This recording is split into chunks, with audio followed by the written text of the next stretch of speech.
Natalie, congratulations on the film. I've got to say, it is not a film to watch on your own in the dark. Thanks very much. Cheers. So hopefully people will be able to go and see it in the cinemas, which is what's scheduled at the moment while we're Yeah. talking. So Fingers it does, of crossed. course, centre on a medical condition that I think until the start of this year was perhaps in the forefront of our minds, which was dementia. I wondered Mm. how much that was the starting point for your story, or whether there was something more personal to it as well. Yeah, no, certainly it was a personal inspiration. My grandmother had Alzheimer's for a number of years, and I actually started writing it on a trip that I took to go see her in Japan. And yeah, I think the fact that she lived in quite a creepy traditional Japanese house, and the fact that I love horror films and had been making some horror shorts for a while, those two things probably came together, and that was the start of the idea. So do you think that writing it down actually sort of helped you come to terms with what was happening? Do you know what? I don't know that it was a conscious thing as a way to process the experience, but looking back and having finished the film, over a year ago now, I 100% think it has a therapeutic kind of element to it. I think you just naturally write about the things that you care about and that, weigh on your mind. So that's probably what drew me to the subject. Your background's in short films. Why did you Mm. decide that this was the film that had to be your first full-length feature? Yeah, I'm not sure why it was this one. I guess yeah, that's very interesting looking back. I mean, this was actually the first feature that I wrote, so potentially all of my ideas prior to that weren't, feature worthy potentially.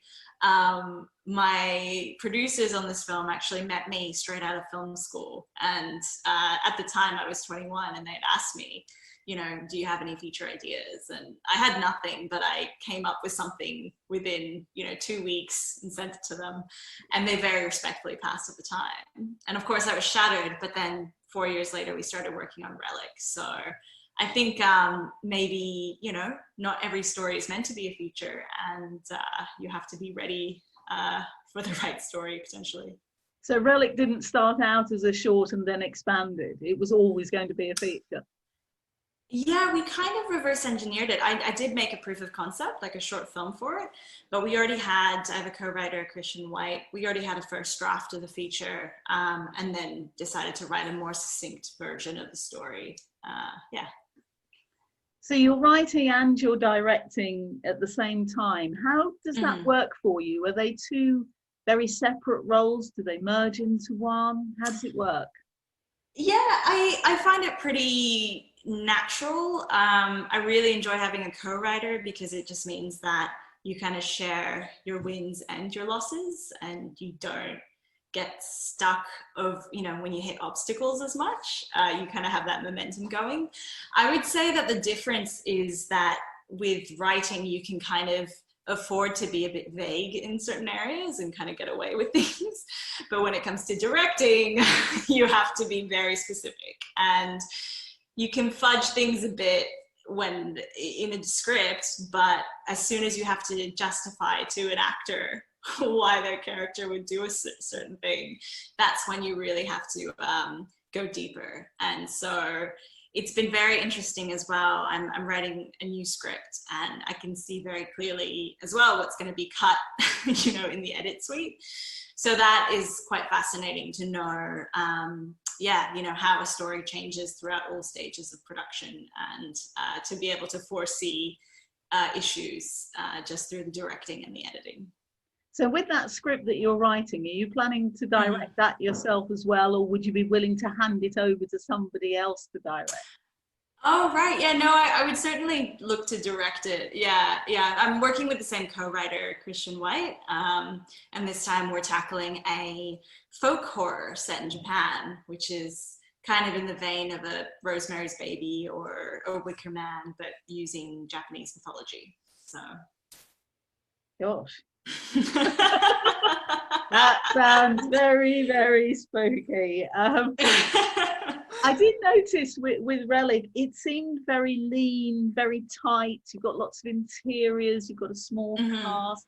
How much of that was down to your vision and how much of it was down to, dare I say it, budget? Right, yeah. I mean, I suppose horror films are known to be achievable on lower budgets, but you know, the isolation, you know, the single location isolation and few cast members actually does work to heighten the sense of fear. So it doesn't, I wouldn't necessarily say that budget was a consideration when we were writing it at all. Yeah, we tend to kind of dream big and then have to rein ourselves in from there. So. And you've got some quite well-known producers associated with the film. Jake Gyllenhaal, the Russo brothers. How much did their involvement help to get the project off the ground? What sort of input did they have? Yeah, no, they were both great partners to have. So Jake Gyllenhaal's company, 9 Stories, came on in late development as producing partners. So we were able to do a few rounds of the script with them. They were also really great with casting as well. That was really cool. And then Agbo, which is the Russo brothers company, they co-financed the film with Screen Australia here, like our funding body. So yeah, that was pretty instrumental in getting the film up, because as soon as they came on board, we were pretty much greenlit. It sort of ups the ante, really, doesn't it, as soon as you get like that?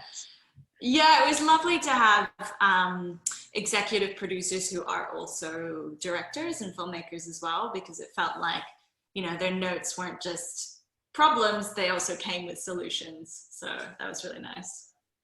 And there's hardly any music in the film. You've got sort of noises and echoes and sound effects that create atmosphere. Why did you take the approach of having so little in the way of music? Right, yeah. Well, we actually had a composer, Brian Reitzel, who I really loved his work because of his non-orchestral approach. So it doesn't necessarily sound like traditional score, but there actually is quite a bit of, you know, what we would call the music of the film. And he worked really closely with our sound designer, Rob McKenzie, and they kind of amassed a library that they both worked from, because they both kind of created sounds as well. I just really wanted something that was quite unusual and didn't dictate the emotion onto the viewer as much, potentially. And so we tried to work with sounds that, you know, a few things. One of them was sounds that tended to deteriorate over the course of the film, much like Edna's condition.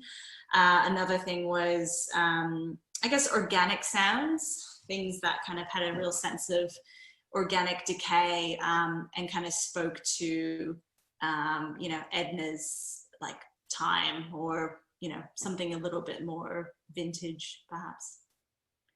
And it's a horror movie that concentrates on 3 women. I wondered how you felt the fact that it was 3 women dictated the tone of the piece. Yeah, that's an interesting question. I mean, I suppose the 3 women, the idea of these 3 characters came about naturally because it was my mother's mother who had Alzheimer's, and those were the relationships that we were most interested in. Yeah, I'm not sure. You'll have to tell me how it affects the tone and whether it was successful or not.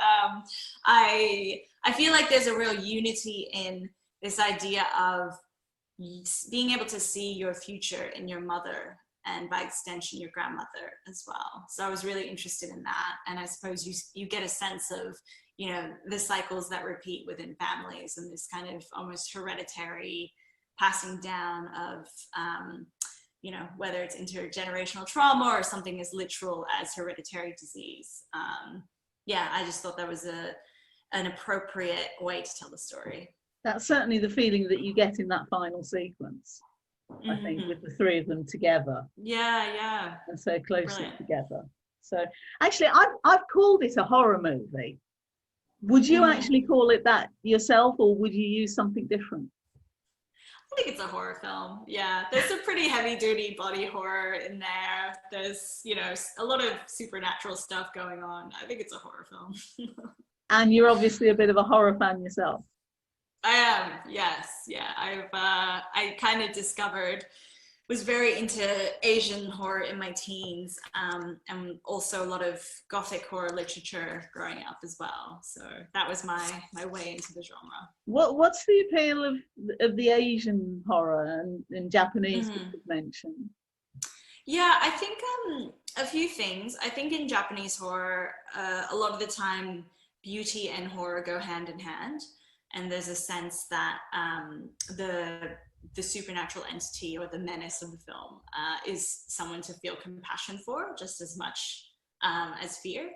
Often it's a woman who's been wronged or abused or neglected in some way, and so there's a real sense of like tragedy that's really innate in those stories. That's quite different to maybe the pure evil kind of tropes that are found in Western horror. So yeah, those are some of the things that appeal to me. Also this idea of like restraint.